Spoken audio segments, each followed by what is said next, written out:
Goedemorgen, we zijn live vanuit Tilburg met de afstudeerpitches van de studenten vierdejaars TCL, Trend Research en Concept Creation in Lifestyle. En ik heb hier de allereerste student naast mij staan. We beginnen Nederlandstalig, daarna gaan we over naar een aantal Engelstalig of English Taught Program studenten. Maar Jinke Appeldoorn, jij doet de aftrap deze ochtend van een hele reeks afstudeerpitches de komende 3 dagen. Ja, dat klopt. Ik ga een paar vragen aan jou stellen. Je hebt een pitch voorbereid. We hebben een aantal minuten waarbij we met elkaar van gedachten kunnen wisselen. Wat vind jij fijn? Wil jij beginnen met je pitch? Dat je denkt, ben ik er vanaf? Of zeg je, stel mij maar een paar vragen, warm het maar even op. Ik denk dat ik begin met de pitch. Alright, Ja. let's go. Ja.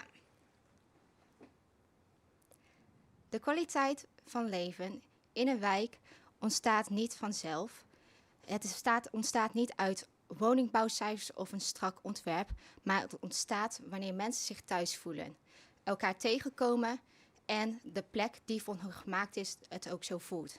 Kwaliteit van leven in een wijk is niet meetbaar, maar het is wel voelbaar in hoe een wijk leeft, in hoe het ademt en hoe een mens zich aan zich bindt. Stappengoor, de wijk, hier waar ik en sommigen van jullie nu in bevinden, is nu volop bezig met gebiedsontwikkeling voor 2030. Waarbij 1000 appartementen worden gebouwd en nieuwe plannen worden gemaakt voor betere omgevingen, openbare ruimtes, zo om de leefbaarheid te verbeteren. De gemeente Tilburg is samen met partners bezig aan een voorlopig ontwerp stedenbouwkundig plan. En ik heb me hierbij aangesloten. Ik ben als onafhankelijke trendonderzoeker, heb ik hun geïnspireerd met mogelijke toekomsten. En ik heb hun uitgedaagd om hun stip op de horizon te verbreden en te kijken naar de gehele horizon. Mijn afstudeeronderzoek verkent hoe Stappengoor in 2060 eruit ziet. En op basis van 4 toekomstscenario's en 3 geïdentificeerde trends, ofwel signalen van maatschappelijke veranderingen. En tijdens deze afstudeerperiode van 5 maanden heb ik creatieve sessies gefaciliteerd, waarbij ik dus professionals en systeemdenkers heb uitgedaagd om toekomst te denken door middel van toekomstscenario's te beleven en hun toekomstspier te ontwikkelen om zo na te kunnen denken over mogelijke nieuwe risico's, aannames. En uiteindelijk zijn we ook in gesprek gegaan over hoe we de trends terug kunnen gaan maken naar concrete handelingsperspectieven, zodat zij tijdig kunnen anticiperen, de gemeente Tilburg. Verder is mijn visie dat de menselijke maat vooral zichtbaar is in het gebiedsontwikkelingsplan. Hierbij was mijn afbakening sociale cohesie, wooncultuur en de menselijke maat. En daarbij was mijn visie ook dat het belangrijk is dat de menselijke maat altijd een bewuste keuze is voor het kiezen van een ontwikkelingsplan. Ondanks dat er technische haalbaarheid is, tempo en subsidie-eisen, wat begrijpelijk is. Maar het is wel als je bouwt voor een opleving van vandaag en niet bouwt voor het leven van morgen, dan ontstaat er een kloof tussen hoe de plannen zijn gemaakt en de mensen die het uiteindelijk ervaren op die plek zelf. Nou, mijn eigen ambities en mijn interesses over de thema's leefomgeving, ruimtelijke ordening in het sociale domein is vanaf leerjaar 3 ontstaan. En daarbij heb ik in de gehele leerjaren van TCL, ofwel Trend Research, Concept Creation in Lifestyle, heb ik geleerd om te leren observeren, analyseren en verbanden bij elkaar te leggen. En daarbij vroeg ik altijd mezelf de vraag, waarom gebeurt dit en hoe komt dat? Dus de vraag achter de vraag stelde ik. Daarbij ligt mijn kracht in het verbinden van perspectieven en het faciliteren van dialoog en het vertalen naar ideeën en concrete plannen. En met enthousiasme naar signalen, ontwikkelingen en trends en een breder kijk naar het holistische perspectief en van buitenaf, vormt dit mij eigenlijk als een future facilitator. Waarin ik dus mensen samenbreng, dialoog maak of hou met anderen en richting geef aan verandering. Als professional neem ik creatief denken mee, nieuwsgierigheid, zelfbewustzijn en een hoop doorzettingsvermogen. Ik ben Jinke Apperdoorn, trendonderzoeker en dankjewel voor het luisteren. Wauw, Jinke, wat een goede aftrap. Je had een briefje in je hand Ja. en je hebt hem eigenlijk nauwelijks nodig gehad. Je kon dit gewoon helemaal zo recht uit je hele lichaam vertellen. Bam. Ja, dankjewel. Heel goed gedaan. Ik heb ook 5 maanden ben ik hier ook aan de slag geweest. Ja, Ja, dus je kunt het gewoon vertellen zonder het op te lezen. Het is in je gaan zitten. In je hele wezen, die trendonderzoekrol. Dat is heel mooi om te zien. Ik hoorde jou zeggen hè, dat het belangrijk is, en dat je dat ook in dit afstudeerproces hebt gedaan, is om je noemde het volgens mij de toekomstspier te ontwikkelen. ja. En je benoemde er later in je pitch al wel iets over waarom dat belangrijk is. Als je plannen maakt alleen voor vandaag en niet in acht nemen hoe ook morgen eruit kan zien, dan gaat het niet goed. Kan je daar nog iets meer? Dan ontstaat er een spanning. Ja. Over wat er uiteindelijk beleefd wordt in die toekomst en wat we eigenlijk toen hebben gecreëerd. Ja. En op basis van toekomstscenario's, maar ook trends die wijzen naar hoe een toekomst eruit kan gaan zien, een samenleving. Als je daar nou naar kijkt en jezelf anders openstelt en dan krijg je nieuwe risico's, nieuwe aannames en ga je daarop verder in anticiperen, dan ben je meer toekomstbestendig aan het bouwen. Wat is nou, want we hebben nog 1 minuutje voor misschien 1 of 2 vragen. Ja. De tijd gaat snel. Ik had hem net heel scherp in mijn hoofd. De vraag die ik aan jou wilde stellen. Wat is het domein waarin je onderzoek hebt gedaan? Je benoemde ook in jaar 3 is me dit gaan interesseren. Die leefomgeving. Ja. Wat trekt jou daar zo in aan en waarom zou je daar verder in willen bewegen en werken? Het sociale domein trekt mij heel erg aan omdat het is een heel groot domein. Iedereen is ermee bezig, ik ook. En ook zeker voor mijn eigen toekomst. Van waar ga ik wonen? Hoe gaan wij leven? Vind ik heel interessant. En ik heb stage gelopen bij een bedrijf waar ik faciliteerde en bezig was, in contact was met gemeentes en andere organisaties van het sociale domein. En dat vond ik gewoon heel interessant, hoe zij denken en hoe ik mijn input en inspiratie aan hun kan brengen en hun verder helpen. En eigenlijk misschien wel hun uit hun denkkaders te halen. Dat laatste vooral mooi. Ja. Dat je ze uit hun vaste denkpatronen kan halen. Ja.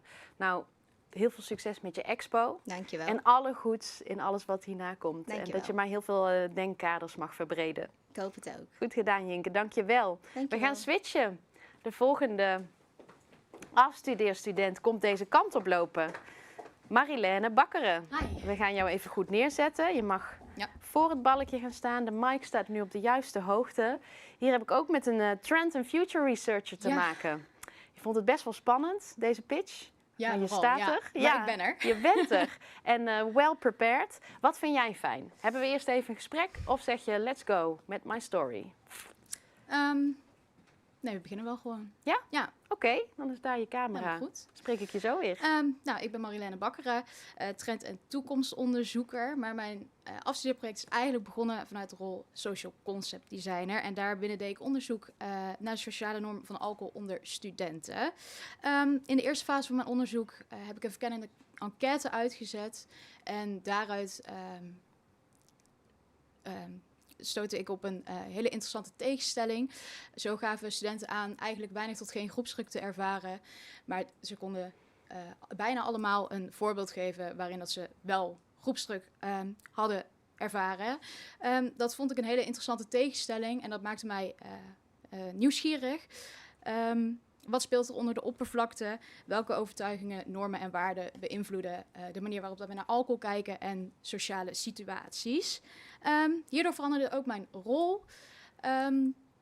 Ik ging geen concept meer ontwikkelen uiteindelijk, maar onderzoeken, begrijpen welke patronen, normen, waarden en ontwikkelingen achter het vraagstuk schuil gingen. En eigenlijk gedurende het onderzoek bleek dat mijn vraagstuk eigenlijk helemaal niet over alcohol ging, maar vooral maar grotere thema's raakte, zoals verbinding, ergens bij willen horen, welzijn en gemeenschap. Vanuit daar ging ik onderzoeken hoe dat deze thema's zich in de toekomst zouden kunnen ontwikkelen en welke nieuwe vormen van verbinding daaruit zouden kunnen ontstaan. Dat vormde de basis van mijn toekomstscenario en strategisch advies voor organisatie Ik Pas. En daarin heb ik inzichtelijk gemaakt hoe dat de organisatie in de toekomst zou kunnen inspelen op de ontwikkelingen die we nu zien. En hoe dat ze hun huidig handelen daar ook al op aan kunnen passen. Als professional ben ik nieuwsgierig naar wat mensen beweegt. En hoe dat maatschappelijke ontwikkelingen invloed hebben op hun gedrag. Ik wil dit blootleggen en helpen om toekomstige visies vast te stellen. En hoe dat daar in het heden, maar ook in de toekomst op gehandeld kan worden. Mijn interesse ligt in hoe dat mensen betekenis geven aan hun leven, verbinding ervaren en zich onderdeel van een gemeenschap voelen. En daarin zie ik tussen de wisselwerking van individuen en samenleving de grootste kansen en uitdagingen voor de toekomst. Daarom wil ik ook graag blijven de ontwikkelingen blijven onderzoeken, maatschappelijke ontwikkelingen. Hoe dat mensen betekenis geven aan hun leven en hoe dat er samen wordt geleefd. Niet om de toekomst te voorspellen, maar om nieuwe perspectieven te bieden en organisaties te helpen om bewuste keuzes te maken voor de toekomst. Dat was hem. Dat was hem. Goed gedaan, Marilène. Dank je. Heel leuk. Ik ken jou al vanaf jaar 1. En nu sta je hier tegenover mij in deze allerlaatste fase. Ja, het is heel surrealistisch. Heel surrealistisch. Ja, maar je bent er wel. Ja. Je hebt zo meteen je expo. Ja, Te gek. ik heb er ook wel veel zin in. Fijn. Ja. Heel interessant dat jouw rol was veranderd tijdens je onderzoek. Het is eigenlijk een voorbeeld wat dus werkelijk onderzoek doen met je kan doen, is dat er gewoon een heel idee wat je van tevoren had veranderd. Ja, omdat je iets nieuws ontdekt. En je aannames helemaal opnieuw gaan vaststellen. Ja. Ja. Wat is de meest hardnekkige aanname die jou heeft doen openbreken of jou iets nieuws heeft laten zien? Of welke aanname is veranderd? Nou, ik denk sowieso dat gezellig een drankje doen, dat vind ik ook leuk. Maar ik had eigenlijk niet verwacht dat er zulke diepere waarden onder zouden liggen. Daar heb ik zelf ook nog nooit over nagedacht. Ja, gewoon gezellig, even ontspannen. Mm-hmm. Maar het is dus veel meer dan gewoon even een drankje doen. Ja. Jij benoemt ook in het tekstje over jouw afstudeeronderzoek dat deze verschuivingen, ook de behoefte aan verbinding, dat er nieuwe vormen van verbinding mogelijk in opkomst zijn. Kan je daar iets over zeggen? Wat we nu vooral zien, wat ik had gesignaleerd, je hebt nu koffie-raves, is helemaal populair. Koffie-raves. Ja, dan ga je hardlopen en daarna een rave in een bakkerij of koffietentje. En daar zit dus die verbinding heel erg aan en in het moment zijn. Mm-hmm. Want alcohol wordt ook gebruikt om te verdoven. Mm-hmm. En als je naar een festival gaat, dan wil je ook zeg maar genieten. Maar je geniet er ook wel een stuk minder van, omdat je toch wel minder in het moment bent. Denk jij dat jij nu ook meer als trendonderzoeker, omdat die rol is verschoven, ook je op de arbeidsmarkt gaat begeven? Ja, dat vind ik nog een lastige. Want ik zie wel, ik snoep eigenlijk van beide kanten een beetje. Ik zit er zo tussenin. Ik vond het zo'n interessant onderzoek ook. En heeft zeker in het laatste stukje van mijn afstudeertraject dan hele nieuwe kwaliteiten van mezelf laten zien. Mm-hmm. Zoals? Wat is echt een nieuwe kwaliteit of iets wat verdiept is? Ik kan nu dus supergoed rondom een vraagstuk, maatschappelijk vraagstuk, verschillende partijen betrekken en hun perspectieven meenemen. Het adviserende stuk heb ik met trendonderzoek ook wel echt veel beter mezelf in kunnen ontwikkelen. Want met een concept ben je toch wel meer, dit is het concept, heb ik het gevoel. Mm-hmm. Ja. En hoe ziet dat adviseren er voor jou uit? Hoe heb je dat in dit project gedaan? Vooral ook heel veel afstellen met je stakeholder. Mm-hmm. Tussentijdse presentaties, laten zien van ik heb nu dit vastgesteld. ligt dit nog in lijn met hoe dat jullie het zien? En ik pas is natuurlijk ook een stakeholder die heel veel kennis heeft over het onderwerp. Mm-hmm. Oh, ik dacht dat jij nog nee, verder... nee. Ja. Nee. Ik was nog aan het luisteren. Je hebt zo meteen je expo. Ja. Wat wil je daar laten zien? Of hoop je dat de bezoeker gaat meemaken? Verbinding. Verbinding, ja. Daar gaat het wel echt over. Hoe krijg je dat voor elkaar bij jouw expo? Ik wil nog niet te veel verklappen. Nee, revealen. Maar aan het eind van de route staat er een heel mooi speculatief design. Mm-hmm. Wat over verbinding gaat. Oké. Nou, heel veel succes. Ja. Dankjewel dat wij even mochten verbinden in dit moment. En alle goeds. Ja, dankjewel. We gaan wisselen. De volgende staat klaar. Sarah Bimbergen. Welkom. We gaan nog even voor jou alles goed afstellen. Dat is nodig. De microfoon gaat naar beneden, naar boven en weer naar beneden. Welkom Dankjewel. bij jouw afstudeerpitch. Ja, Ben je er klaar voor? ik ben er klaar voor. Wil jij daarmee beginnen? Ja, Oké. graag. Nou, succes. Oké, dankjewel. Mijn naam is Sarah Bimbergen. Ik studeer af als trend- en toekomstonderzoeker. En hoe ik dat wil doen, ik ben er in de afgelopen 4 jaar achtergekomen dat ik het belangrijk vind om op een manier meer rechtvaardigheid in de wereld te creëren. En mijn manier om dat te doen is door systemen van ongelijkwaardigheid te bevragen. Daar ben ik eigenlijk voor het eerst mee in aanraking gekomen tijdens mijn minor Gender, Culture and Society aan Radboud. En in mijn afstuderen heb ik me specifiek verdiept in het patriarchaat, wat eigenlijk het systeem is dat ongelijkwaardigheid op gebied van gender in stand houdt. Ik denk dat heel veel mensen voorbeelden kunnen noemen van patriarchaat. Dus denk aan femicide, vrouwen die niet veilig zijn op straat. Maar ook LHBTIQ+ haat is daar een voorbeeld van. Maar wat daarin, vaak worden dat nog gezien als losse incidenten in plaats van symptomen van hetzelfde systeem. En in Nederland denken we eigenlijk heel erg vaak dat we op gebied van gender een heel gelijkwaardig land zijn. Ook omdat het wettelijk grotendeels is vastgelegd. Maar in mijn onderzoek ongeschreven regels kom ik er eigenlijk achter dat er nog heel veel ongelijkwaardigheid zit in onze cultuur en hoe we dagelijks met elkaar omgaan. En die patronen die houden we eigenlijk vaak een beetje onbewust in stand.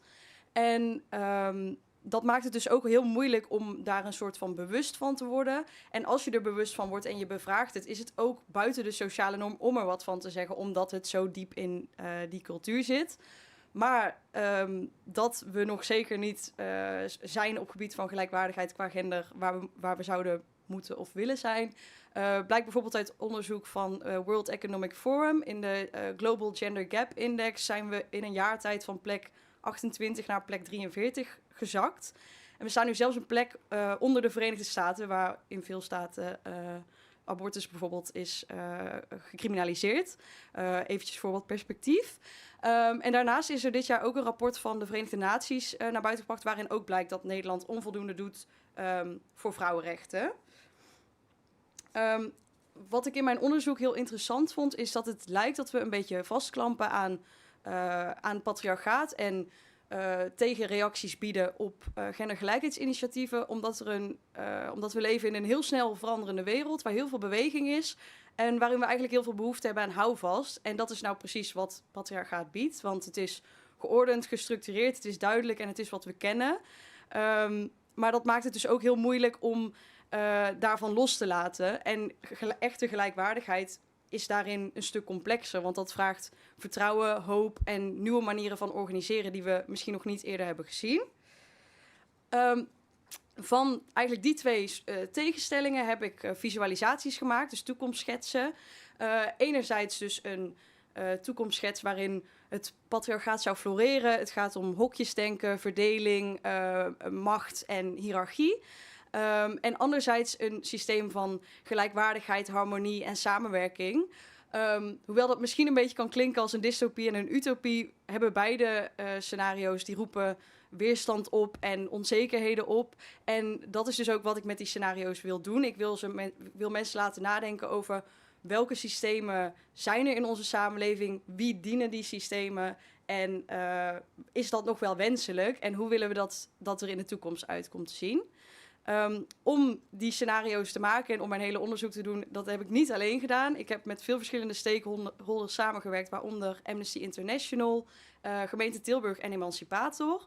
Voor Emancipator heb ik zelfs een tool mogen ontwikkelen waarmee toekomstdenken op een laagdrempelige manier geïmplementeerd kan worden binnen hun organisatie. Zodat er nog actiever kan worden nagedacht over wat wensen we, wat verwachten we, wat willen we niet. Maar ook welke aannames maken wij al over de toekomst.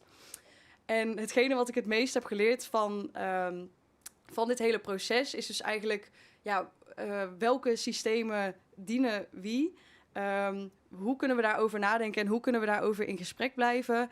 En dat ga ik dus nu ook voortzetten in een master, Ethics, Policy en Global Challenges, die ik in september mag starten aan de Tilburg Universiteit. Wauw, wat een mooi verhaal. Dankjewel. Geweldig. Je hebt inhoudelijk heel veel geleerd, Ja. ook over deze thematiek, Ja. rondom het patriarchaat en systemen en hoe de verdeling is onder verschillende groepen mensen. Maar je hebt ook heel veel geleerd in de rol van die toekomstonderzoeker. Zowel gemeente, Amnesty als Emancipator. Ja. Je hebt een tool ontwikkeld. Hoe zag die tool er precies uit?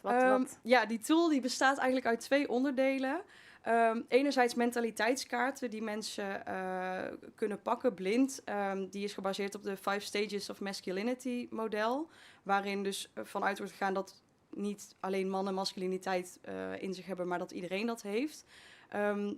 Waarmee mensen dat kaartje pakken, zich in die rol kunnen inleven. En daarmee kom je bij het tweede deel, waarin omdenkvragen in een soort kletspotformat kunnen worden gepakt, waarmee aannames over de toekomst worden bevraagd. En ook bepaalde vragen over het heden, bijvoorbeeld wat voor mens wil jij zijn, maar dus ook dingen als stel in de toekomst leven we nomadisch, hoe zou je dan hiernaar kijken? Dus dat gaat echt heel erg breed. En dat is eigenlijk bedoeld om mensen dus op nieuwe manieren te laten nadenken over de toekomst, omdat er dus bleek in het onderzoek dat het eigenlijk heel moeilijk is om het heden los te laten in het denken en praten. Precies, en ook bij mensen die juist zo erg in de thematiek zitten en ermee bezig zijn, dat het heel moeilijk is om te zeggen van, maar stel het is over 30 jaar echt heel anders. Dus daarmee is de tool bedoeld om het gesprek daarover te openen. En daarnaast dus ook via de mentaliteitskaarten om je nog meer te leren inleven in mensen die misschien een heel ander wereldbeeld hebben dan jij. En daarin iets meer begrip te krijgen ook misschien waar dat vandaan kan komen. En hoe je dus naar een soort van wenselijke tussenweg kan komen die voor iedereen op een of andere manier passend is. Je bent op veel plekken geweest, Ja. met veel mensen samengewerkt en gepraat, van gedachten gewisseld. Maar wat merk je nou wat jouw toegevoegde waarde is als toekomstdenker, onderzoeker, en heeft iets je verrast in jezelf? Dat je denkt, hier zit iets wat ik kan, wat ik nog niet eerder wist tijdens de opleiding. Wat me heeft verrast vind ik heel erg moeilijk, maar wat ik wel heel erg leuk vind is dat ik ook wel, zelfs binnen de rol als trend- en toekomstonderzoeker, alsnog een soort faciliterende rol ook op me heb kunnen nemen. Dus dat ik daarvan ook van verschillende rollen wel kon proeven en dat ik daarin ook merkte van dat is ook wel wat mij misschien, waarmee ik me kan onderscheiden van iemand anders. En daarin ook juist inderdaad de gesprekken op gang krijgen over die dieperliggende dingen. En ook durven bevragen aan mensen die juist, waar je juist soms naar op kan kijken van, oh, jij weet zoveel of jij bent hier zo goed in. Een expert, ja. Precies, dat je daarin juist ook kritisch durft te zijn en durft te zeggen van, hé, maar wat jij nu zegt of wat jij verwacht van de toekomst, daar zitten veel lagen en veel aannames in. En wat nou als dat anders zou zijn, waarmee ik ook wel merkte dat er bij mensen soms een soort van momentje kwam van, ja, daar heb ik eigenlijk zo niet over nagedacht. En op een gegeven moment, ik heb ook vaak de Futures Cone gebruikt. En als ik die liet zien, ging er vaak bij mensen ook wel een soort van, ja, dat het inderdaad een soort van lichtmomentje was van, oh, zo heb ik er nooit over nagedacht. Ik heb inderdaad gewoon, ik denk heel erg door in het heden en de toekomst kan je zo vooruit trekken. Maar dat is natuurlijk niet altijd zo, want er kan altijd iets gebeuren wat de hele boel omgooit. Dus dat was wel heel erg tof. Laten we zien hoe het er over, 50 jaar uitziet? Ja, ik weet niet welke. 30 heb ik voor Jij hebt gekozen, voor maar 30, ja, ik ben ook benieuwd naar 50 en 100 en 200. Laten we elkaar over 30 jaar spreken en zien hoe de toekomst leuk. eruit ziet en hoe jij het hebt uitgewerkt. Ja, kijken of Oké. er nog overeenkomsten Ja, zijn. dankjewel. Heel Ja, veel jij succes bedankt. met je expo en Dankjewel. met alles wat hierna gaat komen. Komt goed. Dank Oké, je. succes! Joe. We hebben even een break en dan zijn we zo weer terug met een rijtje nieuwe studenten. Tot zo!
Zeg maar als het start. Alright, we're back. And we switched into English. We now have 3 fourth-year students who are international students. And I have Alexander Breuer here next to me. What would you like to do? Would you like to start with your pitch or me asking a few questions first? I think I could start with my pitch. All right. Yeah. Let's do it. Yeah. Good luck. Thank you. So, hi everybody, I'm Alex, and during my graduation I specialized in trends and futures research and visual expedition, focusing on how emerging technologies and cultural developments can be translated into meaningful experiences. And I became particularly interested in how technology can strengthen human connection rather than contribute to isolation. This became the starting point for my graduation project. For my graduation project, I collaborated with the Next Nature Museum, and we together explored digital loneliness. Using future research methods like weak signal scanning and the D-Step framework, I identified trends around digital well-being, AI companionship, and hybrid experiences. This led to the speculative solar system, an immersive hybrid exhibition concept combining a physical space, a mobile platform, and AI-supported interaction. This is where visitors can explore future scenarios and practices that encourage reflection, well-being, and connection. So ultimately, for my project, it proposes a direction for future museums, and it combines trend research with speculative design. And here I translated societal developments into an experience that is both thought-provoking and socially relevant. Here I am showing how technology can support human connection rather than replace it. Thank you. I'd be happy to answer your questions. All right. So technology and digital loneliness was part of the themes that you researched. What kind of signals helped you in exploring this digital loneliness? Yes. What stood out for you? Yeah, it was in particular what I was saying around digital well-being, AI companionship, and hybrid experiences. Mm-hmm. So I think these were also main topics around my graduation phase, in a sense, or also later years in the trend research and concept creation program, also in internship, and also the collaboration I had with the Next Nature Museum. Mm-hmm. And they were both quite focused on digital well-being. Yeah. And AI companionship was also a big topic in my internship. Mm-hmm. And hybrid experience is also very relevant for the stakeholder Next Nature Museum. How was it for you? Because from what you're saying is that these topics were part of your study process already. Yeah. How was it to really focus from this role, trend and future research, on this topic? What did you learn from the role?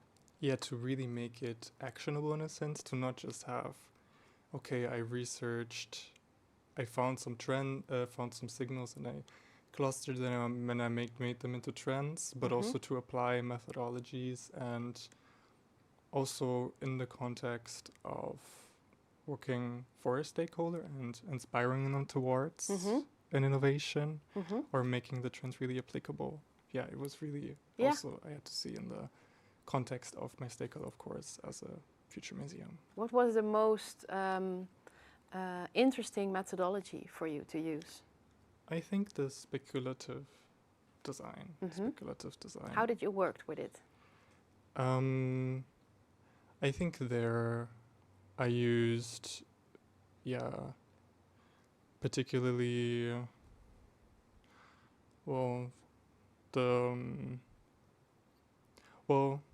there you have different timelines with the speculative design. You have different timelines. Yeah. You have one projected future, and you have also more preferable visions or less preferable visions of the future. And I did along the process. I did have less preferable versions of the future and super dream futures. So I kind of had to see, to where's the sweet spot in a sense. Mm. Not to have something that is ultimately going to be really the vision of the future, because trend and future research doesn't want to predict, but it just takes, or it looks at what you see in the now and tries to make sense Yeah. of it. What did the graduation project showed you from yourself? What you can bring in an organization from this trend and future research perspective? You work with Next Nature, that is an organization that's already quite future oriented, Yes. but still from that role, what did you brought in? What did you give? What did they learn from you? Yes, I think here particularly came into play, who you really are as a person, and like maybe in a sense what your style is, or like what your identity is, what you care for, maybe inclusion, because I also have worked a lot with inclusion, and that is also a particular focus that was interesting for the Next Nature, because they would like to be open for all sorts of perspectives. So I also try to make sure with my project to include that a lot, to like have half of the project also be like the methodologies and the trend and futures research role, and then the other half also just who I am, Yeah. and like what I represent and what I've worked on. Yeah. So I've worked with inclusion a lot, and I think I represent that, and I try to represent that in the concept as well. So it's a little bit of a colorful concept as well. So it has a little bit of a pride idea as well.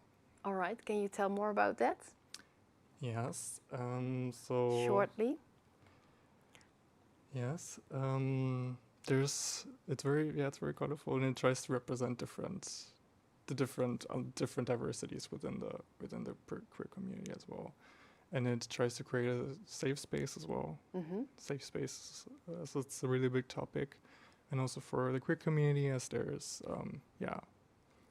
always a lot happening, and also we live in times where it can sometimes be hard to like live as your true authentic self, or just to feel safe also, because it can be quite politically just polarizing polarizing times, and then people can feel unsafe, and What do you hope, last question, that your expo will portray, or what people will experience when they saw your story and followed the line of your thought?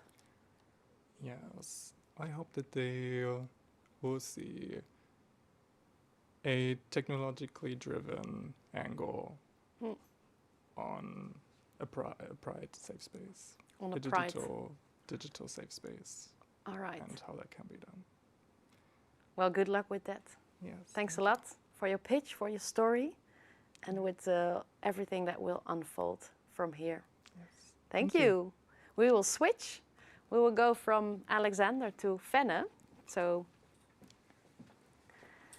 here is our next fourth year student, Mike. Whoop, is going down. Fenne, I already saw you preparing your expo this morning. Yes. Are you okay? Everything is said and done? Yes, everything is said and done. I'm really proud of it as well. Nice. Well, good to see you here. Would you like to start with your pitch? Yes. Thank Great. you. Okay. Good morning, everyone. My name is Fenne van Mierlo, and I'm ready to graduate as a trend and futures researcher. During my years at Fontys, I've honed my sensitivity to newness. I've developed this philosophical way of thinking, and I viewed quality of life. I've always been interested in rules and relatedness. So for my graduation project, I asked myself, how do we shed a different light on housing through the lens of changing relationships? As we all know, the housing crisis is urgent. We need more spaces to live. But our current pleasure should not cloud our vision. We should build socially durable houses. Now we're focusing too much on quantifiable data and facts, and not on the complex social reality underlying housing, so relationships and cohabitation. And I was wondering, how can policy facilitate this? I did this together with Brabant Kennis, which is a future-oriented think tank inspiring policymakers in North Brabant. They shed light on underrepresented topics. So in my research, I first looked at a larger perspective. I looked at the zeitgeist and I discovered that this is very complex. And how we relate to this zeitgeist can be adaptive or more defensive.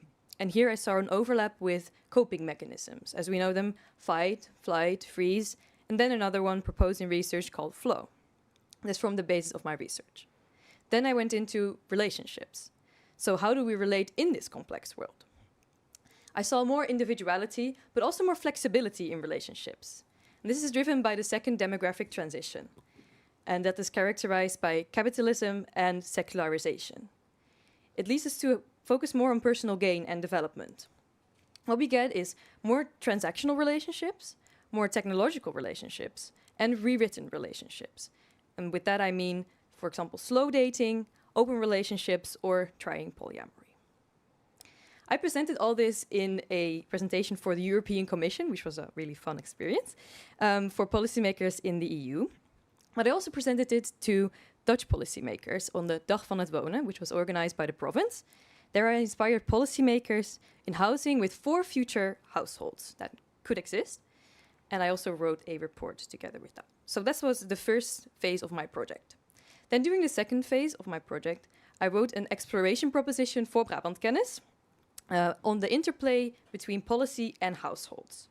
So in this second phase, I saw that relationships are barely mentioned in policy documents. And monitoring also doesn't reflect the social reality that underlies housing and relationships and cohabitation. This influences housing plans, and if housing doesn't fit right with the people that are going to be living in these houses, we might have a problem. So it can be that housing becomes inaccessible, and therefore we cannot live where we want to live. Yet there's also a lot of solutions to this problem, but they're also more difficult when it comes to policy. So I wanted to show these struggles to policymakers, and I decided that I wanted to propose an interactive theater show in which the main character is going to try to form a household, but you see throughout the show that it's kind of hard, kind of difficult. And there's also an interactive element where the policymakers can choose the ending.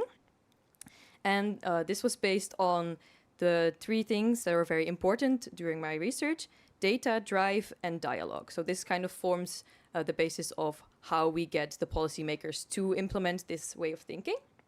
This was also accompanied by a podcast and an interactive game, which I wrote out for Brabant Kennis. My name is Fenne van Mierlo, and I want you to consider complex social reality for future generations, because you need to build the right it before you build it right. I want to thank Ilse from Brabant Kennis, Brabant Kennis team, my teachers, everyone who contributed to the research, and I also want to thank you for listening to my pitch. Thank you. Right on, Fenne. Thanks a lot. You're welcome. Great. Trend and future researcher. Yes. That's what you're graduating in. Did you always knew that this role would be your role? Yes, actually I did. How come? I think it was in the first year when I was talking to Tina, and I just noticed that I really like observing the world around me and absorbing everything that's in that. I really want to understand everything that's happening. And I do like concepting as well, but I think thinking more abstract is really my domain. It's really what I excel in. So, yes. And in what way did you excel in this project? Ooh, I actually think that I grew a lot, because it's kind of hard to do a project by yourself and navigate everything, a lot of information. So I tend to divert a lot. But in this project, I also had to converge again to create these households and to make it also feasible and understandable for the policymakers, because they have a way different way of thinking. They think very much in facts and, what, as I just said, the quantifiable data. So sort of translating that. So that's something that I think I really learned in this project and that I also excelled at. Also, I did a lot of different events. I also was with you at the FED Talks. I presented for the European Commission. I got to write Quite some stuff. projects. Yes, lots of projects within the project. So I think I did spread a lot about the word, about this philosophy of relational thinking. Yeah. Yes. Wow, philosophy of relational thinking. Did you learn within that context something new about quality of life, which is a core theme of our education program? Yes, this was something I already kind of knew, but it's relatedness is very important. So not only relatedness on a personal level, Mm-hmm. which I would also call a dialogical level. So you and me were like on sort of same like dialogue, but also to the world and to people that we don't really know. So as I said, the fight, flight, freeze, and flow, they're coping mechanisms to cope with like the bigger world. But I think it's very important to also have this smaller world where we can still have dialogue. Because if this bigger world gets too big, according to Carl Jung, that it might be a problem. Yeah. So big world, the world is quite big at the moment, maybe Yes. we can call it a bit like that, but small worlds are important as well. Well, you created a small world within your expo and you will have some dialogues with people who are coming by. How do you feel about that, lastly? And then we will round up to have that. I'm really curious Dialogue? what people will think about it and also what their philosophy is and if they can see this progressing into the future as well. And I'm most excited about one of the things that I created, which is where you can sort of like build with blocks that represent households. And some of them are more asymmetrical, so for like the asymmetrical household, and some are more standardized for the standardized household. So that's kind of like a philosophical exercise to do. Yeah. And so I'm really forms excited to for that. work with your hands and to also a bit of a conversation starter. Yes, a conversation Nice. starter. Good luck with everything that will come. Thank you so much. See you. Yes, bye-bye. Thanks. Up next, we have Lior Baski. Good to have you over. The mic will be in the right way. Yeah.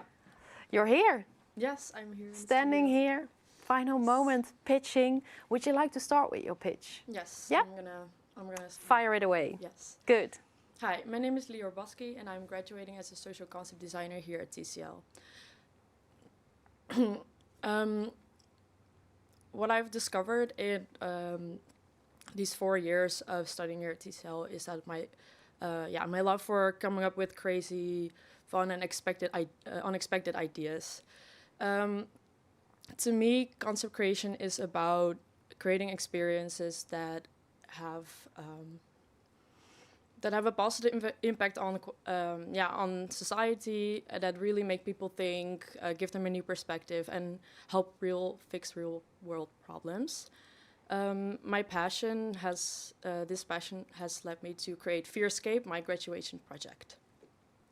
So the concept that I've been working on over the past few months as Phoenix as my commissioning party is about street safety, with a focus on educating men, not especially those men who are aware of the problem of street harassment, but are not too sure about how to be a part of the solution. Fearscape is an immersive experience inside of a shipping container that simulates the feeling of discomfort, fear, vulnerability women experience when they're walking alone at night in public. After the experience, the visitors have a moment to reflect on Fearscape, and they can learn more about street harassment in the Netherlands, bystander intervention, and the 5D method: document, delegate, direct, delay, and distract. This method can be used to safely support others in public in uncomfortable or potentially harmful situations. Visitors are encouraged to think about their role in public safety and how small actions can actually already make a big difference. In safety-wise, for example, not walk directly behind someone, crossing the street. Sorry.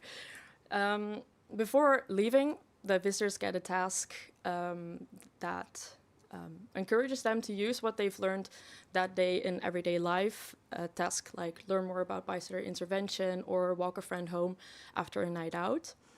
visitors are, Fearscape really aims to turn awareness into action by experience, reflection, and inaction. I chose this topic because as a woman, I know what it feels like to stay very alert when you're walking on the street, or having to look over your shoulder if no one's walking behind you, having to think about what you wear when you go out at night. Just stay constantly alert. That is also why I chose men as my target group, not to blame or accuse anyone, but to create understanding. Research showed me that men and women experience public spaces very differently. I believe that if men were more aware about these experiences women have in public, and if there would be more considerable about how their actions can affect others, then the public spaces could already feel a lot safer for everyone, and women wouldn't have to adapt their behavior.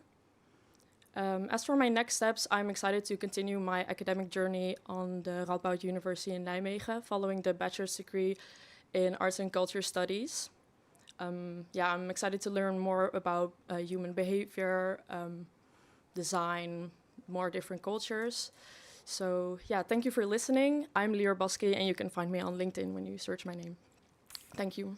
Right on. Thank you for your pitch. Thank you. I'm nervous. Yeah, of course. No worries. We have 3 more minutes to have some questions. I'm very curious. You connected to a very urgent, important and trending topic, safety of women on the streets. And target group are men. Is that something that you knew right from the start? I think this is my target group. Or did you figure that out along the way, that it could be interesting and valuable to focus on these group of people? I had my internship in my 3rd year with Emancipator, and they're really working on helping men and to get out of this like men bubble. Mm-hmm. And I really wanted to have men as my target group, because they are usually they're usually the perpetrators that if it's about street harassment. Mm-hmm. And women are usually the victims. So I think by educating men or teaching them that small behavioral changes can already make women feel safer, then I really wanted to give that my focus. You thought that would be the right angle to approach from your research this topic. Yeah. One more question. Social concept designer. In the beginning of your pitch, you already mentioned, I really like and love to come up with ideas and experience or come up with crazy stuff. What did you learn in this final project about you as a social concept designer? What's a bit your identity there?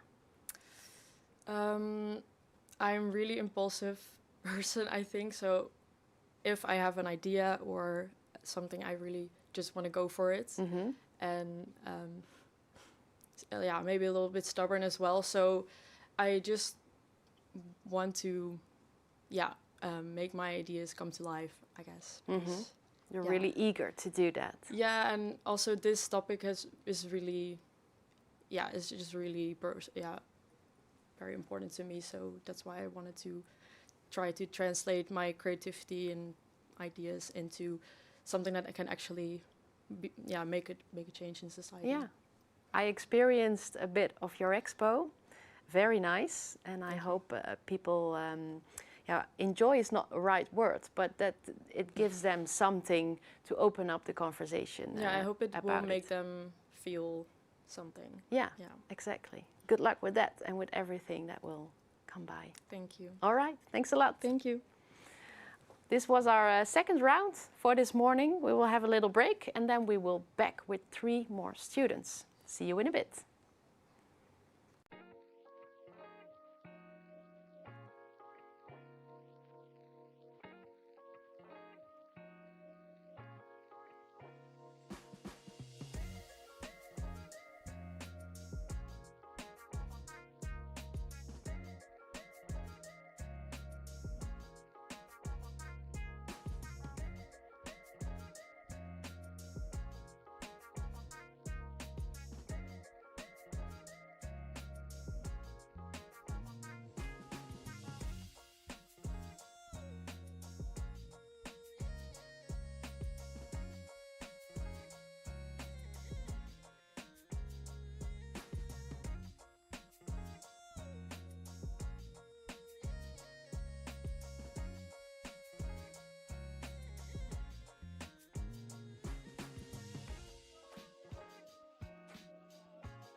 All right, we're back live with 3 new students that will pitch their work for the study program TCL. I have here in the room with me Anouk Kremers. Yes. You're graduating Hi. as a social concept designer. Yeah. And we already had a little chat. You wanted to start with your pitch? Yeah, I think that's best. All right, take it easy, Yeah.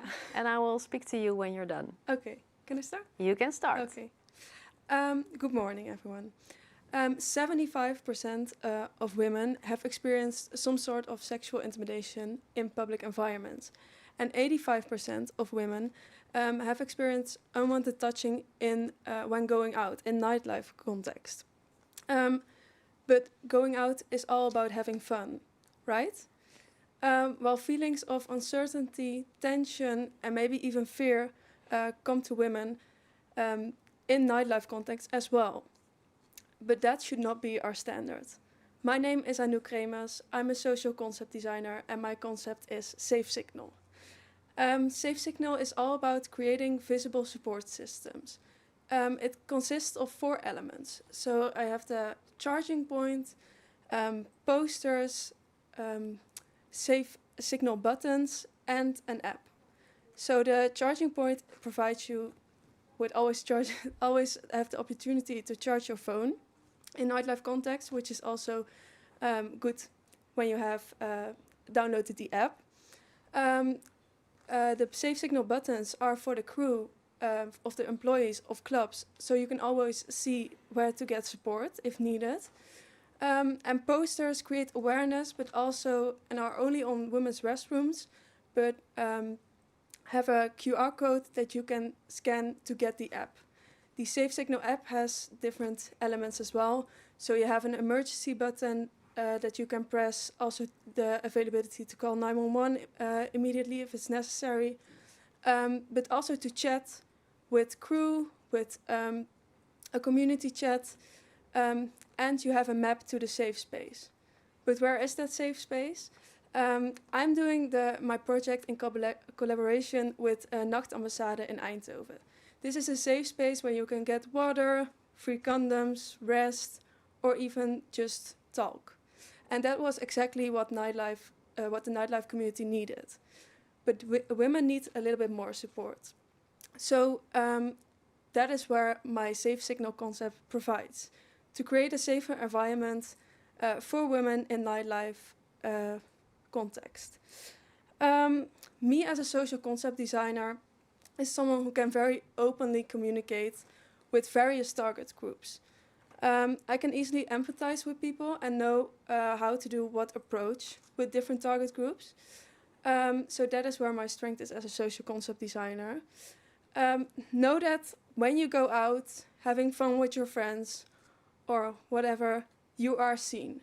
I think it's very important to value safety in general, not only nightlife settings. Make safety visible.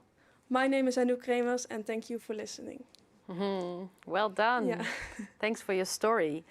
Make safety visible. And Yeah. you already mentioned in your pitch that you created a visible support system. Yeah. What in your research showed that this was necessary, that to make certain parts really visible? You have the Nachtambassade, which already is a concept itself. Already and exists? It already exists. But research showed that the barrier was a little bit too high because you have to go there, you have to approach them yourself, and you don't really have something inside a situation or inside a club. And that was what really was necessary for those people. So not on the street, you have all kinds of things to go to and they know what to do.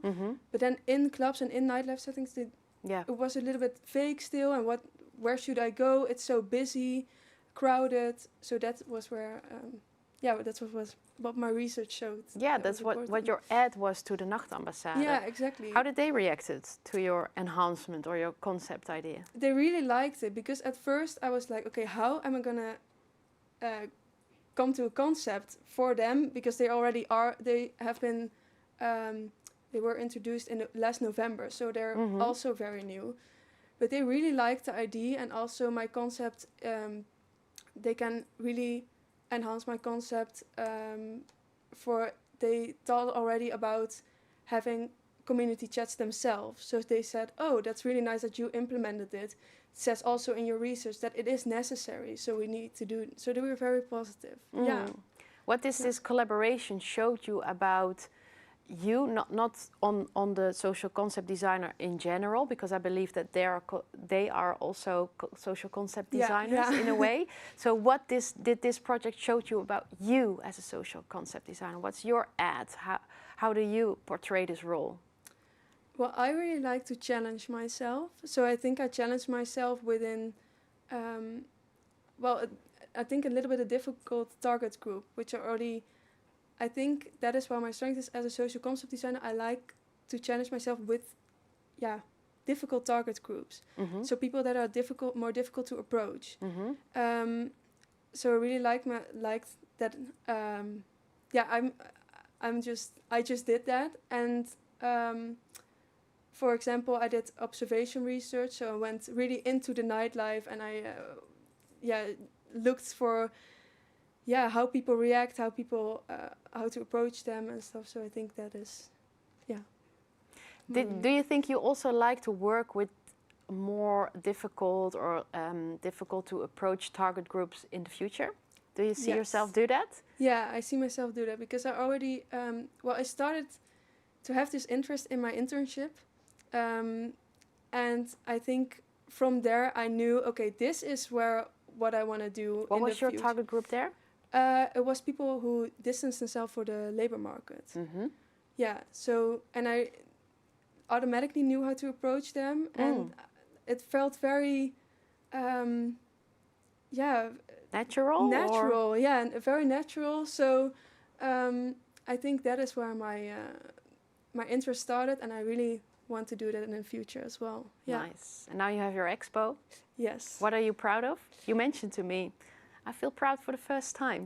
Yes, I now. think so. Yeah, because I think everything is falling into place now. So everything is coherent, and I'm proud of what I did. And I think for the first time now I can say, okay, I did that, and I am in charge. Yeah, I'm in charge. Yeah. So Nice. I'm proud in general. Yeah. Great. Thanks a lot for being here. Good luck with your expo Thank and you. everything that will come. Yes. And I will see you maybe later this afternoon. Yes. Thank you. Thanks. We'll switch. Loes, come over. We gaan weer over in het Nederlands. Even kijken, volgens mij staat de microfoon goed. Ja, we krijgen een duimpje omhoog van backstage. Hoe is het met jou? Goed, een beetje zenuwachtig. Beetje zenuwachtig? Ook wel zin in vandaag. Je hebt niet voor niks deze kleurtoon aan, Precies, hè? Ik heb goed net al voor de even keuze. bij jouw expo gekeken. Stiekem toen je nog aan het opbouwen was. Ja. Want jij hebt een smaaksafari ontwikkeld. Wil je daar eerst zelf wat over vertellen tijdens je pitch? Of zeg Het komt inderdaad tijdens mijn pitch ook naar voren. Dus ik denk dat ik eerst lekker mijn pitch doe. Alright. Dan gaan we daar verder op in. Ja, tot zo dan. Ja, top. Dankjewel. Hi, ik ben Loes Vennes en ik ben social concept designer. Een van mijn hoogtepunten tijdens mijn studie was mijn minor in Wenen. En hierin vond ik het vooral waardevol om een internationale ervaring op te doen en verschillende culturen te leren kennen. Tijdens mijn minor volgde ik vooral vakken in marketing en communicatie. Maar wat ik daarin soms miste was de link met kwaliteit van leven. Laat het nou net iets zijn waar we binnen TCL heel veel mee bezig zijn geweest. Deze ervaring heeft me echt doen beseffen dat ik met mijn werk maatschappelijke impact wil maken en bij wil dragen aan de kwaliteit van leven van verschillende doelgroepen. Mijn persoonlijke ervaring met de ziekte van Crohn heeft mijn kijk op gezondheid en welzijn sterk gevormd. Het heeft mij doen beseffen dat gezondheid niet altijd vanzelfsprekend is en dat sociale omgeving, voeding, leefstijl allemaal invloed heeft op welzijn. Daarom, vanuit deze ervaring is echt mijn interesse in vraagstukken rondom voeding, gezondheid en leefomgeving ontstaan eigenlijk.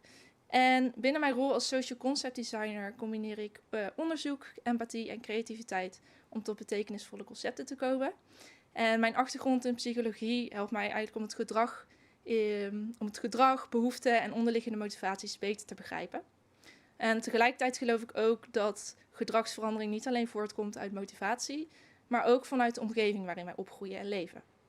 Daarom richt ik me met mijn werk op Het ontwikkelen van concepten en omgevingen die positieve ervaringen stimuleren en gezond gedrag ondersteunen. Deze visie komt ook terug in mijn afstudeerproject. En hiervoor heb ik voor mijn opdrachtgever Cora Derksen van Eten met Plezier Smaaksafari ontwikkeld. Smaaksafari is een speels en zintuigelijk concept voor kritische eters tussen de 3,5 en 8 jaar en hun ouders. En kinderen leren hierop... tijdens mijn onderzoek ontdekte ik dat kritisch eetgedrag vaak niet voortkomt uit onwil, maar uit angst voor onbekende voedingsmiddelen. En hierdoor kunnen eetmomenten thuis uitgroeien tot een terugkerende strijd. En daarom richt de smaaksafari zich op echt op het ontdekken van voedingsmiddelen. En met behulp van dierenvrienden, opdrachtenkaarten en kleine ontdekkingen worden eetmomenten veranderd in een avontuur. Maken kinderen stap voor stap kennis met verschillende voedingsmiddelen.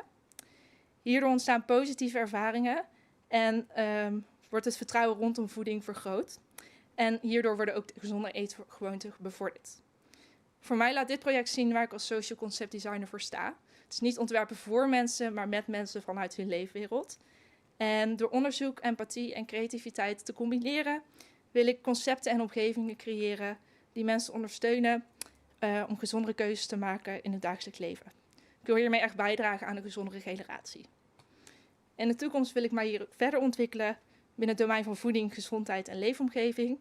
En bijdragen aan een samenleving waarin de gezonde keuze vanzelfsprekender en toegankelijker wordt. Want ik geloof dat kleine positieve veranderingen, dat kleine positieve ervaringen grote veranderingen teweeg kunnen brengen in kwaliteit van leven. Ik ben Loes Vennes en bedankt voor het luisteren. Yes, die zit erop. Je zei niet alleen ontwerpen voor mensen, maar ook met mensen. Ja, klopt. Hoe zag dat er in jouw afstudeerproject uit? Eigenlijk vooral ze echt meenemen in het hele ontwerpproces. Ik heb vooral daarop gefocust.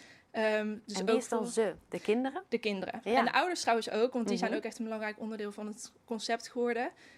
Ook vooral in de testingfase, dat je dan toch weer op bepaalde punten komen die toch gebeterd kunnen worden. Dus dat ze echt gewoon ook dingen kunnen aangeven van, dit kan nog verbeterd worden. Of dit is juist wel heel goed, dit staat wel goed aan.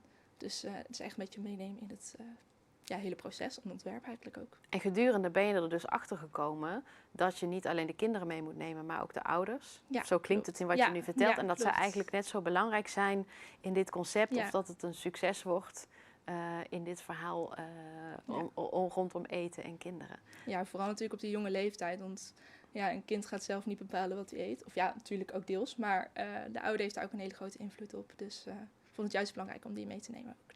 Hoe heb jij jezelf gedurende deze 4 jaar zien ontwikkelen tot aan die social concept designer? Mm-hmm. Je hebt er eigenlijk best al wel veel over verteld in je klopt. pitch over jezelf en hoe je jezelf ziet als social concept designer. Wat was nou, laat ik het scherper stellen, wat was nou in jouw afstuderen het belangrijkste moment geweest wat jou gevormd heeft voor waar je nu staat? Ik wist eigenlijk ook vooral doordat ik met die persoonlijke ervaring met de ziekte van Crohn, toen ben ik heel erg gerold in dat hele voedselomgeving en bewerkte voeding. Dat was een beetje mijn uitgangspunt geweest. En toen ben ik meer gefocust op ook overgewicht. Dat het nou een hele... dat voor het eerst wereldwijd meer kinderen zijn met overgewicht dan ondergewicht, zeg maar. Daar ben ik heel erg op aangehaakt. Mm-hmm. Ik werd daar heel erg enthousiast van. Dus ik dacht, hier wil ik iets mee doen. Ga ik komende half jaar echt helemaal diep induiken. En vanuit daar ben ik eigenlijk verder gegaan. En toen uiteindelijk dus ook in contact gekomen met Cora van Eten met Plezier. En toen dus meer gefocust op die kritische eters. Maar ik vind gewoon vooral dat stukje... Gewoon dat ik echt ook mijn interesse heb gevonden. Want toen ik hier begon, dacht ik echt... Wat wil ik? Ik geen idee wat ik leuk vind. Ik dacht, ik ga dit doen. Ik was hiervoor, had ik psychologie gedaan. Was ik halverwege, dacht ik... Unie past toch minder bij mij, zeg maar. Dus dat gelijk toepassen in de praktijk vond ik hier dan ook juist heel interessant. Dus vooral dat, denk ik. Je hebt het over Cora, dat is je opdrachtgever of je samenwerkingspartner. Mm-hmm. Wat heeft zij aan jou gehad? Sowieso dat hele concept, want dat is ook wel leuk. Zij gaat nu echt al het concept echt al implementeren. Ze is er momenteel al mee bezig. Mm-hmm. Ik vond het vooral ook heel mooi om te zien dat we juist de expertises ook met elkaar konden verbinden, zeg maar. Dus dat ik dan meer die conceptontwikkeling kon inbrengen. En ook het stukje onderzoek, dus waar ze dan misschien zelf minder aan zou denken in eerste instantie. Dat ik daar dan net wat dieper op kan doorvragen soms, zeg maar. Dus ik denk vooral, die combi eigenlijk, dat wel van toegevoegde waarde is geweest. Dus jij merkt echt wel je vaardigheden in het doen van onderzoek. En ook dat conceptontwikkelingsmoment. Ja, precies. Wat zou je nog verder willen uitdiepen als je nu toch nog een jaar zou moeten studeren? Waar zou je dan... Sowieso dat ik echt nog dieper wil duiken in voeding. Sowieso, zeg Onderwerp zelf echt? Ja, dus dat ik daar wat meer op inga inderdaad.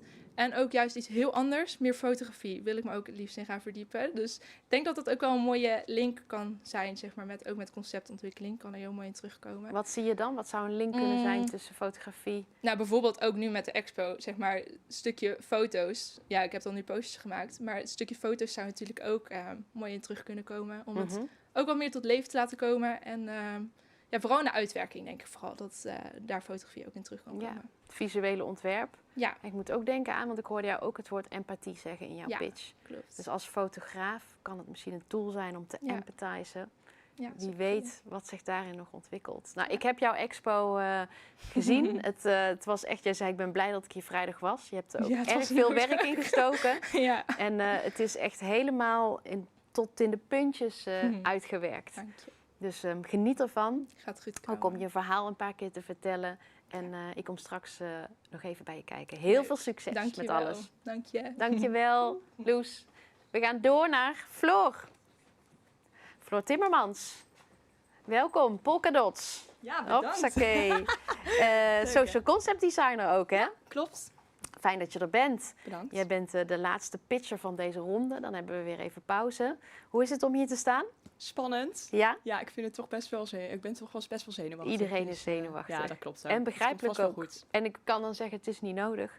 Maar je hebt waarschijnlijk toch gewoon Het komt toch altijd naar boven. Ja. Ja, klopt. Ga je pitchen? Of gaan we eerst pitchen. kletsen? Nee, ik wil eerst pitchen. Alright. Helemaal goed. Succes. Mijn naam is Floor Timmermans en ik studeer af als social concept designer aan de opleiding t.b.a. Wat mij fascineert is hoe ontwerp onzichtbare verhalen zichtbaar kan maken. Hoe design niet alleen iets mooier of praktischer maakt, maar ook kan bijdragen aan hoe iemand zich voelt of zichzelf ziet.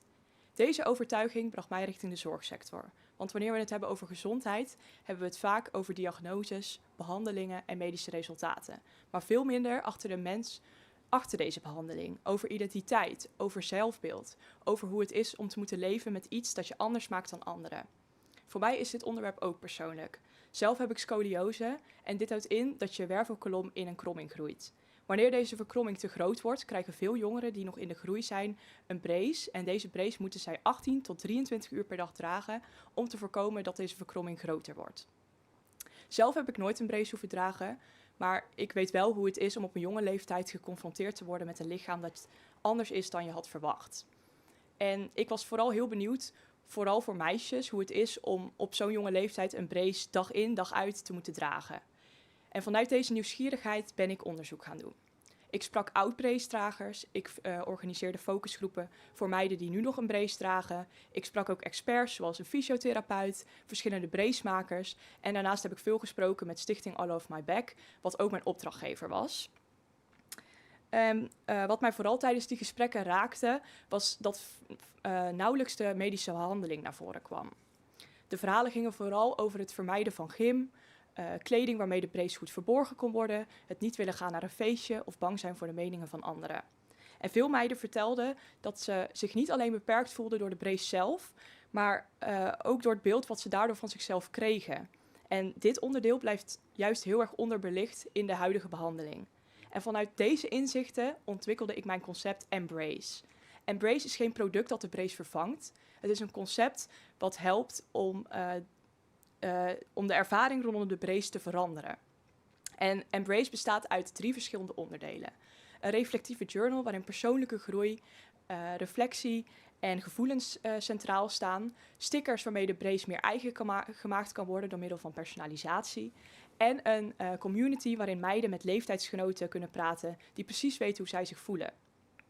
En samen helpen deze onderdelen ervoor om de brace niet alleen te dragen, maar echt onderdeel te laten worden van hun eigen verhaal.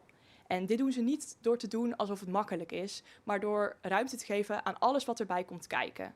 Onzekerheid, frustratie, trots, acceptatie en kracht. En voor mij laat Embrace dus zien dat ontwerp ook kan bijdragen aan een verbeterde kwaliteit van leven. Soms zit de grootste verandering namelijk niet in het lichaam zelf, maar in hoe iemand naar zijn eigen lichaam leert kijken. En na mijn afstuderen wil ik mij blijven inzetten voor dit soort maatschappelijke vraagstukken, waarin gezondheid, identiteit en welzijn samenkomen. Want ik geloof dat ontwerp juist daarvan betekenis kan zijn, op plekken waar mensen zich niet altijd gehoord of begrepen voelen. En dit is ook waar ik als social concept designer voor wil staan. Ontwerpen die niet alleen een probleem oplossen, maar mensen helpen zichzelf terug te vinden in een wereld die voor hen bepaalt wat normaal is. Bedankt voor het luisteren. Wat een mooi verhaal. Dankjewel. Ja, Ja. klinkt alsof je ook best wel veel ontdekkingen hebt gedaan tijdens dit onderzoek. In wat van waarde is als social concept designer. Wat misschien de behoefte achter de behoefte is. Klopt. Heel erg het sociale niveau. Ja. Ik ben allereerst benieuwd, hoe was het om onderzoek te doen naar een thematiek waar je zelf ook aan verbonden bent, door je eigen fysiek? Nou, dat maakte het allereerst heel erg interessant. Omdat het ook gewoon een onderwerp is waar ik dus zelf mee te maken heb. Maar juist daarom dacht ik wil me toch wel gaan focussen op iets waar ik dus geen ervaring mee heb. Om dus eigenlijk die bias te voorkomen. En vandaar dat ik me dus op de brace ben gaan richten. En dat vond ik juist heel interessant, omdat ik daar dus eigenlijk niet zoveel van af wist. Kon ik me juist daar helemaal op gaan verdiepen. En leerde ik juist weer heel veel nieuwe dingen. Wat het juist heel erg leuk en interessant maakte. En zeker ook door die meiden te spreken, hun te zien, hun gevoelens te achterhalen, was gewoon heel erg interessant en heeft me echt heel veel nieuwe inzichten gegeven, ook over scoliose zelf. Ja. Waar ben je als social concept designer echt vaardiger in geworden in dit proces? Is er iets dat je echt hebt kunnen slijpen in dit werk? Ik ben wel steeds dieper naar dingen gaan kijken. Echt het probleem achter het probleem zoeken bijvoorbeeld, vond ik altijd nog lastig. Daar ben ik wel steeds beter in geworden. Wat maakt dat je daar nu beter in bent? Juist meer onderzoek doen. Echt die empathie gebruiken, denk ik, om te begrijpen hoe een meisje zich voelt. Ik denk ook wel dat dat mijn sterke punt is. Dat ik vind het heel interessant dus om erachter te komen hoe een meisje zich voelt. En ik vind het heel bijzonder om te zien dat zij zich kunnen openstellen naar mij. En ik denk dat ik dat dus ook gebruik om dan dat probleem achter dat probleem te kunnen vinden. Door echt die empathie in te zetten en gewoon mee te leven met wat hun voelen. Dus niet door echt een standaard interview te houden, maar door gewoon met hun te praten. En hoe denk jij daar dan over? Ja. Ja. Was je al tijdens je afstuderen, want je benoemde aan het begin van je pitch, de onzichtbare verhalen zichtbaar maken. Is dat iets wat je nu voor het eerst in een project als deze echt zo bewust hebt gedaan? Of heb je daar al eerder mee gewerkt tijdens je studie? Nee, dit is eigenlijk wel de eerste keer dat ik dat op deze manier heb gedaan. Het was wel altijd iets wat in mijn hoofd bleef zitten. Ik blijf dat gewoon heel interessant vinden. Om inderdaad mensen aan het licht te brengen die eigenlijk juist niet zo vaak gezien worden. Dus inderdaad, scoliose is eigenlijk niet heel bekend. Als ik het ook aan mensen vertelde, wisten heel veel mensen niet wat het was eigenlijk. En dat vond ik juist ook heel interessant, zodat ik nu iets kan laten zien wat eigenlijk dus waar niet zoveel over gepraat wordt, wat niet zoveel gezien wordt, wat misschien helemaal niet bekend is. En dat juist aan het licht brengen, denk ik dat dat heel bijzonder is. En ook voor die meiden, die gaven ook echt aan van, wauw, ik vind het echt bijzonder dat jij dit doet. En dat wij ook even in de spotlight worden gezet. En gezien en gehoord worden. Ja. Je had het aan het eind over kwaliteit van leven. Wat neem je mee, wat je geleerd hebt ook in dit laatste proces van je studie, over kwaliteit van leven, wat je echt meeneemt in je werkend leven? Ja, ik vind het sowieso gewoon belangrijk om die kwaliteit van leven van de mensen ook echt te verbeteren. Dat is natuurlijk ook waarom ik deze studie heb gekozen. Ik wil me echt inzetten voor maatschappelijke problemen. Dus juist niet dat economische, maar ik wil juist het leven van mensen een klein beetje verbeteren. En ik wil dat juist dus ook echt blijven inzetten in die gezondheidszorg. Omdat, wat ik eigenlijk ook al zei, ik denk dat daar nog heel veel te verbeteren valt. En dat de mens soms daarin nog niet heel erg gezien wordt. En hun gevoelens nog niet echt begrepen worden. Terwijl er juist gekeken wordt naar bijvoorbeeld een diagnose. Ja. Dus die gezondheidszorg dat is in echt, allerlei facetten, daar zie je jezelf wel verder in gaan bewegen. Zeker, ja. Heel veel succes, Dank ook je met wel. de expo zometeen. Dank je wel voor je verhaal en Jij alle bedankt. goeds. Ja, komt helemaal goed. Alright, yes. Nou, dat was Floor. We nemen even een break van een half uur. En we zijn zo meteen terug met de laatste 2 studenten die hun pitch zullen geven. Tot zometeen.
Yes, we zijn weer terug met de 2 laatste vierdejaarsstudenten die hun pitch zullen geven. Naast mij is al helemaal geïnstalleerd. Alles is helemaal op hoogte voor jou gezet. Ze moesten wat omhoog. Ja, Daan de Wilde, je Ja. bent er. Social concept designer. Klopt inderdaad. Dat is de rol waarin jij afstudeert. Ja. Jij wilde beginnen met je pitch, of daar hadden we in ieder geval een beetje zo Ja, dat was overlegd al een net. beetje afgesproken. Laten we daarmee beginnen. Ik Helemaal spreek je daarna. Daar is jouw camera. Tot zo. Succes. Tot zo. Hoi, ik ben Daan, social concept designer. De afgelopen periode heb ik onderzoek gedaan naar een doelgroep waar ik zelf heel bekend mee ben. Neurodiverse studenten die momenteel midden in een afstudeertraject zitten. Het is begonnen vanuit een persoonlijke frustratie. Om even een beeld te schetsen. 2 jaar geleden begon ik met mijn eerste afstudeeronderwerp. Ondertussen is dit de eerste keer dat ik op een afstudeerexpo sta. Dus dat scheelt wel even een beeld hoeveel struikelblokken ik heb ervaren door de jaren heen. Daar heb ik me altijd best wel voor geschaamd. En eigenlijk in het afgelopen jaar dat ik er iets opener over werd, sprak ik steeds meer lotgenoten die dezelfde frustraties deelden, dezelfde ervaringen hadden. Ik sprak zelfs een medestudent die al 4 jaar deed over een afstudeertraject. Enkel nog een paar mailtjes moest doen om het assessment rond te krijgen. En die gaf daarbij aan, 4 mails versturen voelt soms als de Mount Everest beklimmen zonder dat je weet hoe je moet wandelen. Die quote bleef wel redelijk bij me bij. En daardoor besloot ik vanuit mijn persoonlijke mijn persoonlijke frustratie ook mijn persoonlijke missie te maken. Dus ik heb de afgelopen maanden enorm veel diepte-interviews gevoerd. Ik heb focussessies gedaan. En vanuit daar ben ik het iteratieve proces gstart. Waarbij ik continu vanuit een MVP zat te sparren met de doelgroep. Bij Back on Track ben ik langs geweest, specifiek toegespitst op langstudeerders en neurodiverse breinen. En daar zei ik al, als ik hier eerder was achtergekomen en dit zelf had gehad, dan was ik waarschijnlijk al wel iets eerder bij mijn afstudeerexpo gekomen. En die hebben mij enorm geholpen om uiteindelijk de compaan-omgeving te bouwen. Dit is een omgeving waar alle executieve functies, waar neurodiverse breinen moeite mee hebben, dus het plannen, het ordenen, structuur geven, kaders bieden aan je eigen afstudeerproces, waar je een deadline van 5 maanden verderop geschoven krijgt, die laagdrempelig worden gemaakt.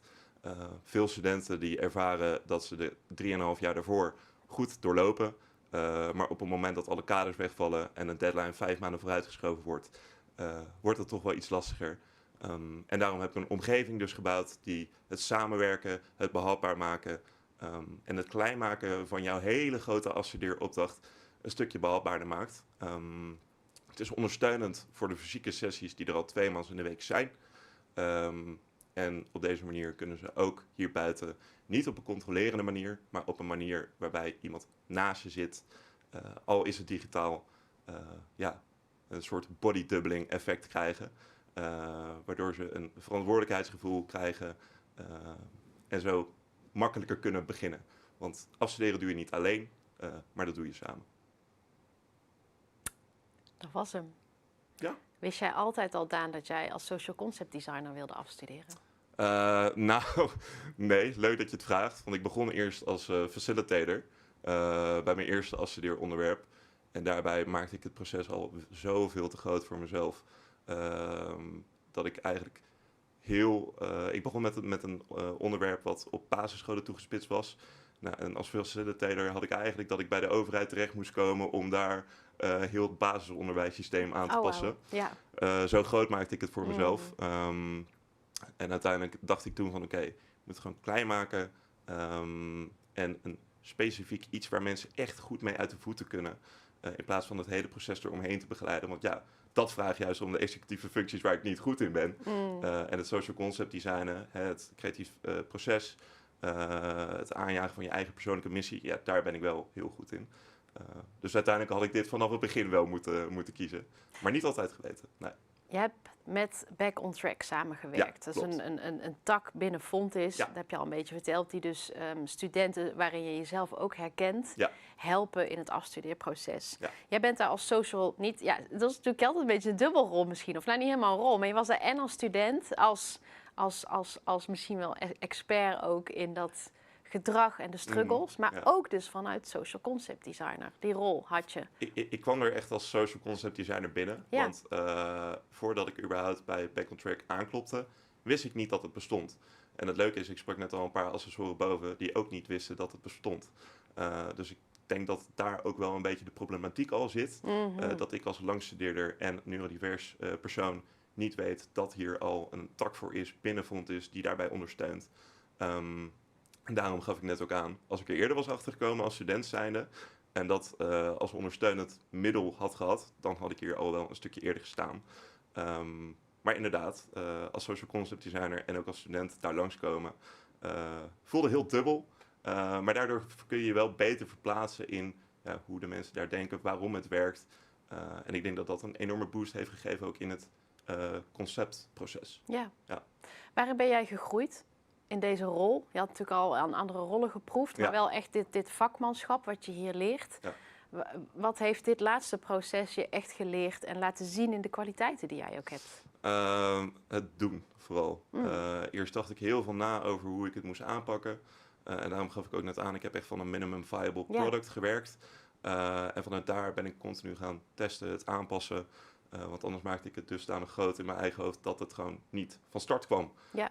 Dat was de grootste rol, überhaupt te beginnen. Dus ik denk heel erg leren hoe jij zelf het beste werkt. Dat is wel de grootste les die ik de afgelopen maanden heb geleerd. En daarin ben je dus als ontwerper, heb je eigenlijk meteen een minimal viable product ontworpen waarmee je aan de slag bent gegaan. Hoe zag dat eruit? De Compaan-omgeving is dus momenteel nog een fictieve omgeving waar je een buddy aangewezen krijgt en een groepje van maximaal 4 personen. En je hebt dus een vaste buddy waarmee je wekelijks, dagelijks kunt inchecken. Je kunt weer aangeven waarin je de komende week zelf wil werken. Zodat als je dan weer bij de fysieke sessie aankomt, dat het dan niet is van oké, ik wilde eigenlijk hier aan werken, maar ik stok toch even mijn hand omlaag, omdat ik nog niet zo ver ben als dat ik wilde zijn. Of omdat ik er gewoon even geen zin in heb. Op die manier blijf je beter bij elkaar in de loop. Het wordt laagdrempelig om samen te werken, omdat ook, er zit al een Teams-omgeving, een Google Meet-omgeving, ook de mogelijkheid om hier een fysieke locatie te boeken, willen we erin verwerken.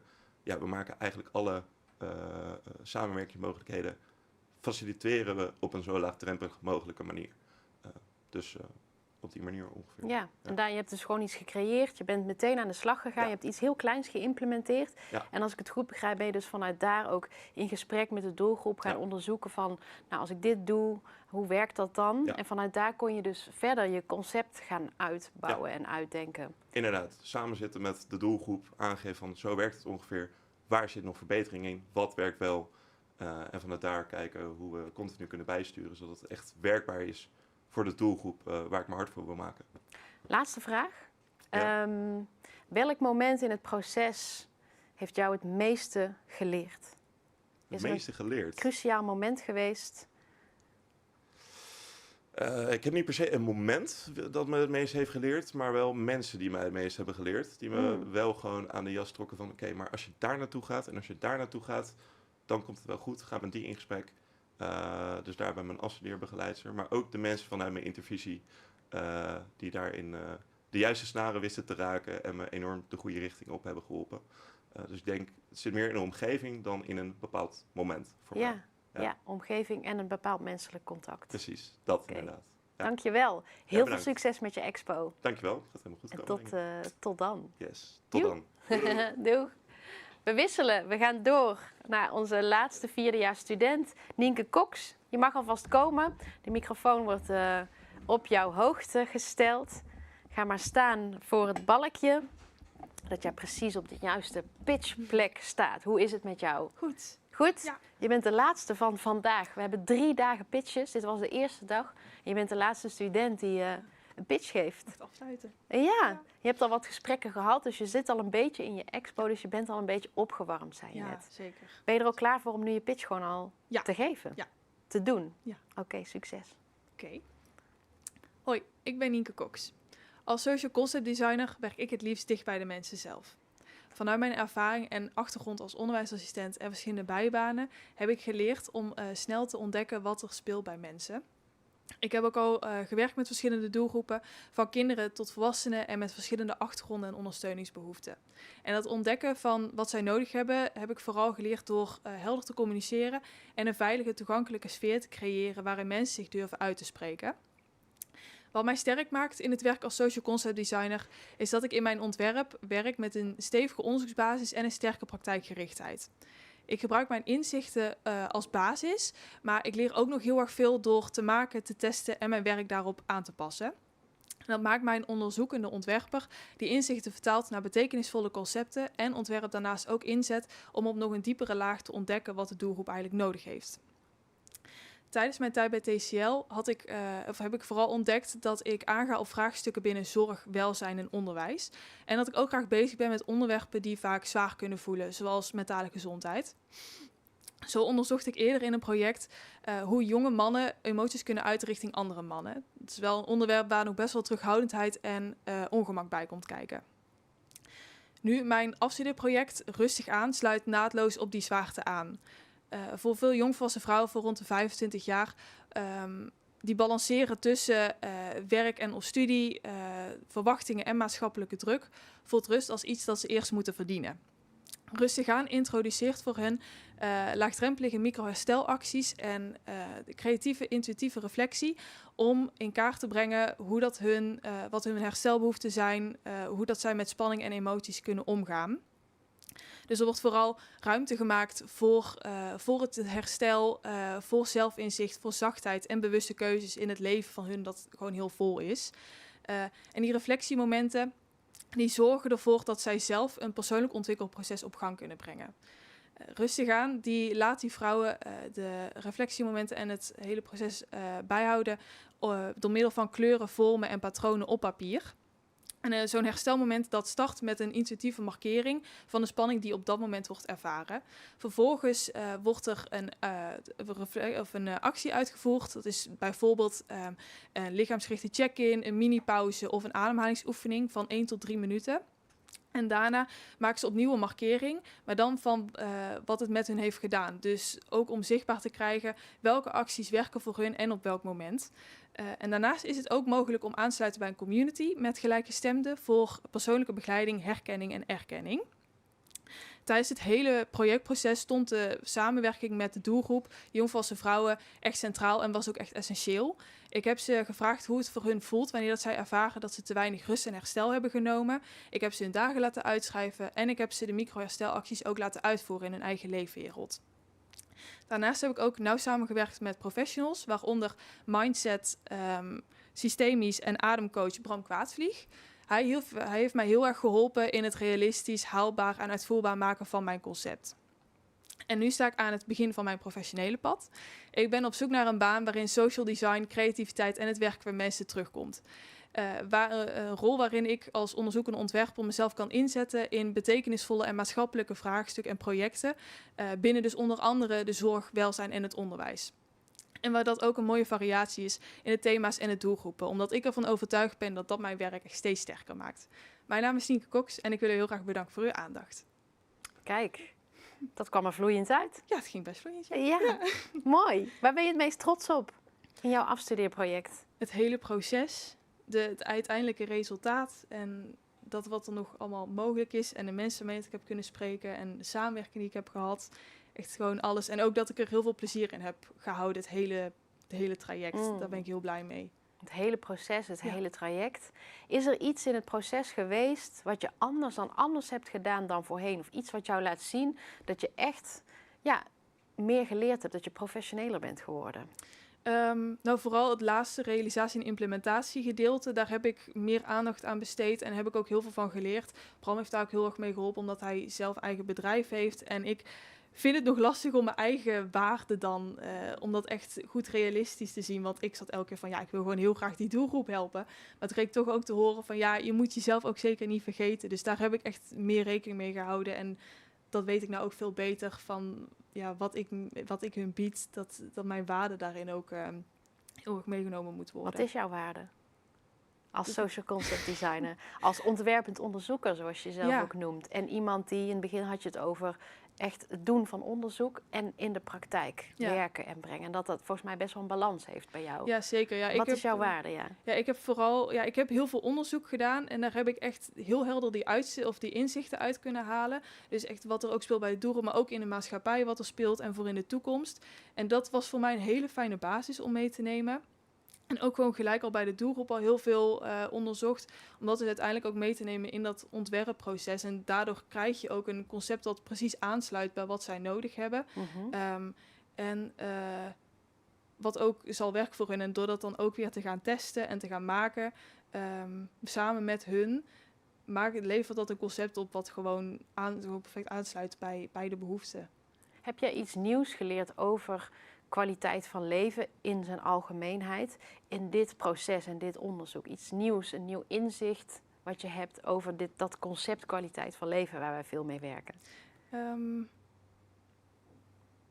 Het is per persoon is het zoiets specifieks en iets persoonlijks. Ook omdat ik nu dus ook heb ervaren hoe breed het probleem waar ik eigenlijk mee aan de slag ging, hoe breed dat het eigenlijk was. En hoe dat per persoon nog zo verschillend kan zijn. En is ook dat ik heb geleerd om dan wel een concept te ontwikkelen wat voor al die persoonlijke problemen weer een oplossing kan bieden. Dus dat heb ik wel heel erg eruit gehaald. Ja, dat het heel genuanceerd is. Of dat iedereen weer net op een andere manier daarover denkt. Ja, precies. Ja. Jouw expo zo meteen. Ik heb het gezien. Er hangen mooie doeken ook met heel veel post-its. Ja. Wat wil dat vertellen? Nou, ik heb echt geprobeerd om dus het gevoel van die doelgroep echt weer te geven. En dan daarna het gevoel wat mijn concept hun brengt.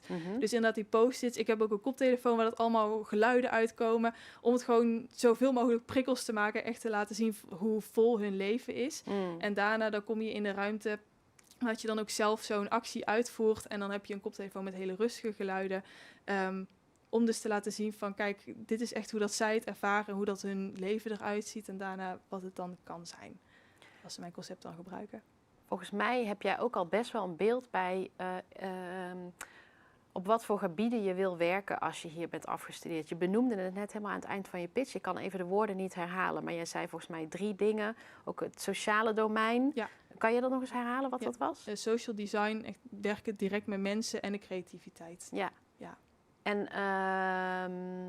denk jij dat je een beetje in de welzijnshoek blijft hangen? De mentale gezondheid? Mij lijkt het heel leuk om echt heel gevarieerd aan de slag te gaan. Omdat dat blijft me net zo, zeg maar, aanzetten op bepaalde manieren. Maar tijdens mijn hele TCL-tijd heb ik wel ontdekt dat ik vooral, als ik dan zelf een project mag kiezen, dat ik vaak uitkom wel bij het welzijn en de mentale gezondheid. Dus dat is wel iets waar dat ik wel echt op aanga, waar dat ik graag ook mee bezig blijf. Maar ik vind het zeker ook heel leuk om met hele andere soort projecten, zolang het maar gewoon direct met mensen te maken heeft en het maatschappelijk op die manier bij hun impact maakt. Daar ga je, Nienke. Ja. Terug naar je expo. Ja. Terug naar je post-its en alle verhalen en geluiden die daar in die ruimte afspelen. Ik hoop dat je net zo goed kan vertellen zoals je dat net hebt gedaan. Met alle mensen die je nog ontmoet vandaag. Ja.